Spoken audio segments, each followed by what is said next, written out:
With military and government spending in question earlier today, I spoke with Peter Schiff. He's the CEO of Euro-Pacific Capital, and Walter Smolarek, an organizer with the Answer Coalition. Listen to them as they debate the deficit. Peter, I want to go to you first because Republicans are supposed to be the party of deficit hawks, yet now under Trump's first fiscal year in office, we've only seen a drastic increase in that deficit. What do you make of that?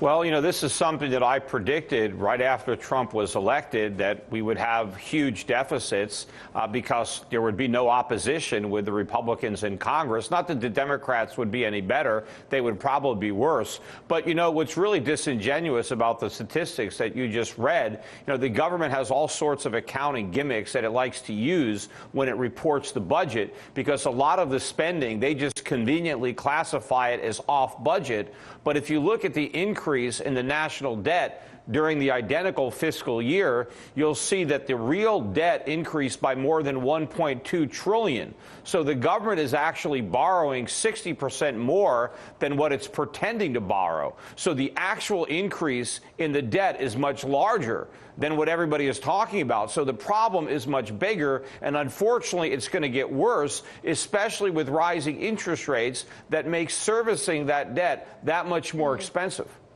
And Walter, as I outlined, most of the federal discretionary spending for the year 2018 was earmarked for the military. Do you think that's how Americans want their tax dollars spent?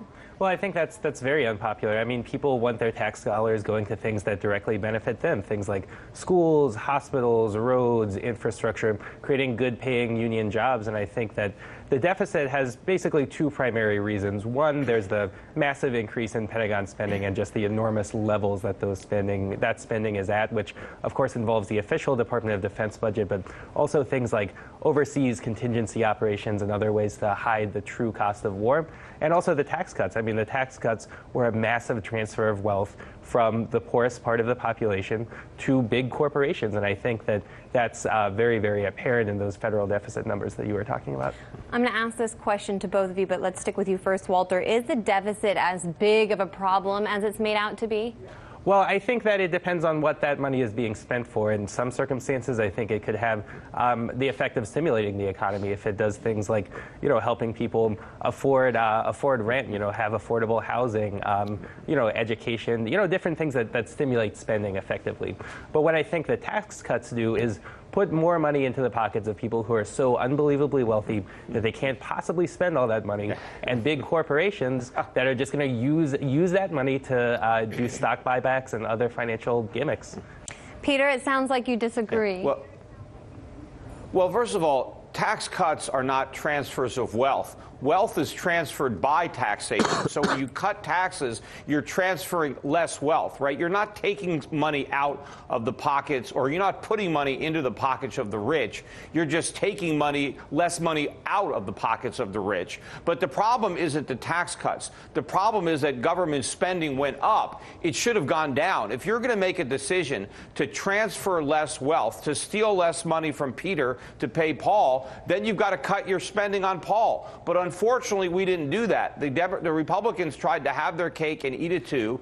They tried to transfer less wealth away from the people who earned it, but continue to give more money to people who didn't earn it. That is the problem. It is the government spending that we need to be opposed to. And government spending doesn't create economic wealth. It just transfers wealth, but in the process, it destroys it. You destroy the incentives to create wealth and to grow the economy. What we really need to be doing is shrinking the size of the federal government. We need dramatic cuts in government spending, but unfortunately, that is not what the Republicans are delivering.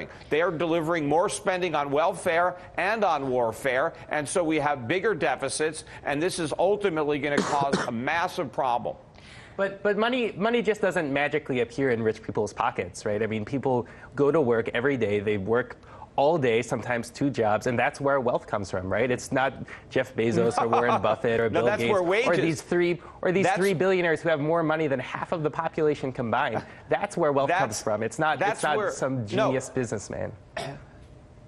That's where wages come from. The wealth comes from the entrepreneur. It comes from the savings and investment. The people who are collecting paychecks aren't creating the wealth. They are benefiting from the wealth that other people are creating. That's the beauty of capitalism. What your other guest is describing is a socialist nonsense. Well, the idea that it's the labor that creates the wealth. The labor benefits from the wealth that other people are creating. And government regulation and taxation inhibits the ability of the entrepreneur to create wealth.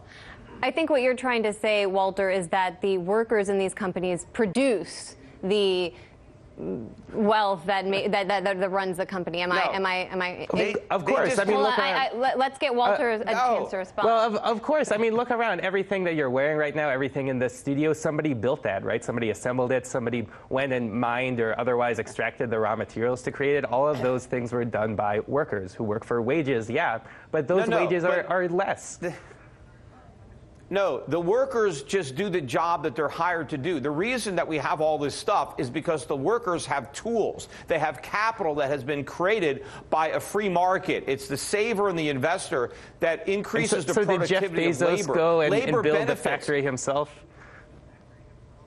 Look, it's the investors, the workers. You don't build the economy from the workers up. That's just a bunch of nonsense. Anybody can show up and collect a paycheck. That is the easy part. What not everybody can do is write the paychecks, is to create a business from nothing, to organize the factors of production, to organize land, labor, and capital in such a way that you can satisfy the demands of the economy. The easiest thing you can do is show up and collect a paycheck. And it's very easy to pretend that the workers are responsible for all the wealth of the United States. They are not. They are just the principal beneficiaries of the free market economy that allowed the entrepreneur, the businessman, the employer to create all the wealth that workers and consumers benefit from. Let me jump in because I have a question. How does this tie to the issue of government spending, Walter? If we're talking about tax cuts and money that corporations actually sometimes receive from the government, how does that fit into the debate here? Well, I think that, the big question is government for who, right? What does the government spending actually do? And so I think that it can have the effect of redistributing some of that wealth, right, that was created, I believe, by employees, by labor, and take it from the pockets of Wall Street, of the CEOs, of the executives, and put a little bit of that money back into the pockets of ordinary people, providing for things that they need and that can actually only be accomplished through collective efforts, through, things like infrastructure spending, right? I mean, you can't go out and pitch in for, a highway or something like that. That has to be done by some collective entity. Do you disagree with that, Peter? If Americans receiving something actually tangible, like infrastructure with their tax dollars, would you be against that? Or you do believe that we're going to build roads and fund schools and do all of that based on the private market? Well, first of all, very little money going to the federal government is going to build roads. I mean, that could be handled at the local level and should be done at the local level. But governments are very inefficient about satisfying the needs of individuals. Who's efficient is a private business that's trying to generate a profit and is subject to competition. So if you want things, you're going to get more things that you want from private businesses that have a vested interest in keeping costs down and quality up, rather than getting it from government bureaucrats whose only goal is to grow bureaucracy. Governments aren't good at raising living standards or increasing production. So the more wealth that we divert to government through taxation, the poorer we're all going to be. So if you want more stuff, if you want a higher standard of living, then you need to keep government to its absolute smallest size. What government should do is simply protect individual liberty, rights, and property. It's not there to redistribute the pie. It's there to allow capitalism to make the pie as big as possible so everybody has more to eat. Well, we'll see what viewers have to say about this debate, whether they side with you, Peter, and think it's all top down, or Walter from the bottom up, and whether or not they think, their tax dollars, if they enjoy things like Social Security and Medicaid, if that's something they actually support the government spending on. So Walter Smolarek of the Answer Coalition and Peter Schiff, CEO of Euro Pacific Capital, thanks so much.